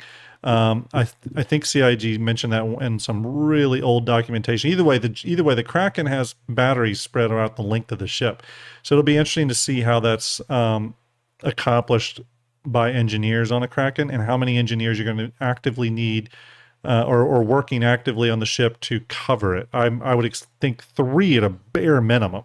At a bare minimum, I think you need 3 engineers on the Kraken, probably more like 5, 6, something like that. All right, everybody, we're going to do our giveaway. It's time to do the giveaway. I'm going to pull up a few things here. The first thing we're going to do, though, the Gleam giveaway is going to end in 1 minute, okay? But the first thing we're going to do is our download patch bundle giveaway. So let me close some of our windows here. Let me get some of this stuff up here. Just a minute. Gonna get all of our windows up. Okay, we got to have our YouTube random comment picker. We got to have the random wheel of names as we always do. And we got to have stream elements up so that we can do all the giveaway parts of this. Okay, so the first thing we're giving away tonight is the patch bundle. Again, if you win, you'll need to contact me on Discord. You have 2 days to do so. Otherwise, it will go to the second place winner, okay? You'll be able to choose between the Elysium patch bundle that you see right here, or you'll be able to choose the Disrupt patch bundle, okay? So you get to choose one of the two, okay? To get in on that, we'll start with YouTube first. So those of you on YouTube, you were able to leave a comment on the following video. Part 4 of my new player guide. We're going to put in the advanced settings here. We're going to put the stream for today. Our start time was 6 p.m. And we'll lock that in. And now we are going to pick a random comment from the comments that were left during the stream today on this video. And we're doing that in 3, 2, 1. Good luck, everyone. Spicy SC07. There we go. Spicy SC07. Congratulations. You are a semi-finalist. We're going to put you into the random wheel of names. There you go. Congratulations, Spicy SC07. Nice job. Next, we're going to go to Stream Elements. Those of you who have been buying tickets, Do exclamation ticket now if you want to try to get in on that. Just a few minutes left. So we got 158 entrants, 1,300 tickets purchased. Good luck. Good luck. Closing the giveaway in 5, 4, 3, 2, and 1. All right, everybody, we are closing the giveaway. Giveaway's been closed. We're going to draw a winner, and they post the winner down at the very bottom, and it is Citizen Zombie. Citizen Zombie, congratulations. We're putting you in the wheel of names as well.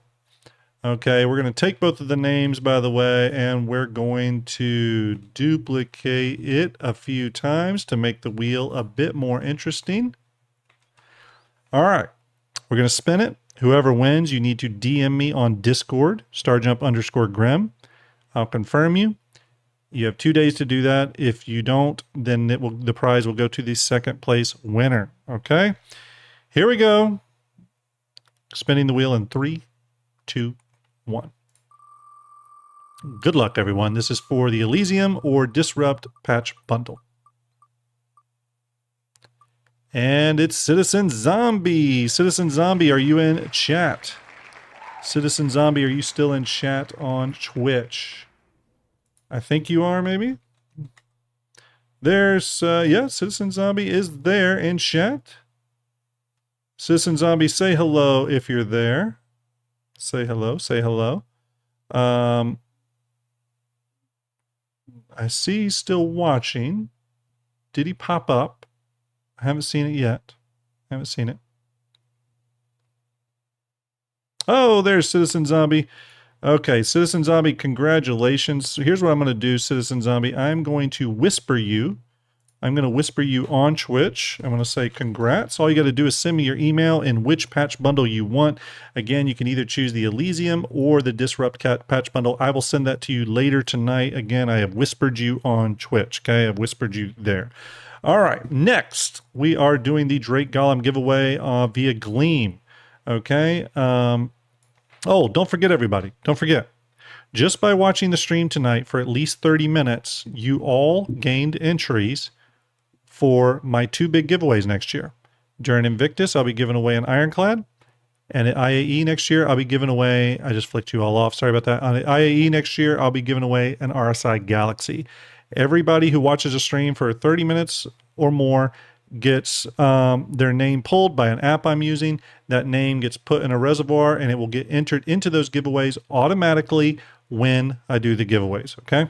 So, thanks for being here. Let's do the Gleam giveaway. Now remember, on the Gleam giveaway, I can't share my screen when I do it specifically because it doxes the person, which makes no sense, but that's okay. We're going to do it and then I'll announce the winner.